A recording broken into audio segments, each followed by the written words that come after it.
Moja ya kitu cha muhimu sana kama kijana, jitahidi kujifunza jinsi gani ya kulipia vitu online. Moja ya kasumba ya watu wengi sana ni kuhofia tu kuibiwa kwenye mitandao au pale ambapo wanahitaji kulipia kitu mtandaoni.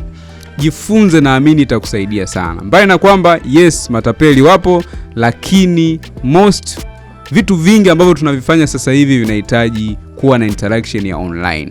Unaweza kuweka kadi yako mtandaoni, ukalipia kozi, ukanunua bidhaa au huduma fulani, ukarahisisha mambo mengi sana kuliko kuamini tu kwenye utapeli pekee. Hiyo ni njia ambayo inakurahisishia sana na njia ya kidigitali. Jitahidi hata siku moja ufungue hata kadi yoyote ya kulipia vitu mtandaoni. Ufahamu kuhusiana na Visa card, fahamu kuhusiana na Mastercard.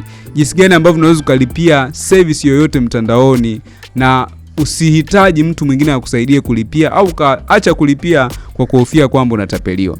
Jifunze hiyo vitu, vitakusaidia mno kurahisisha maisha, kwa sababu maisha ndio yako huko na yanaendelea kuwa huko zaidi. Kwa kuwa mtu wa mapema wa kujifunza vitu ambavyo vitakusaidia kunufaika na ulimwengu wa digital.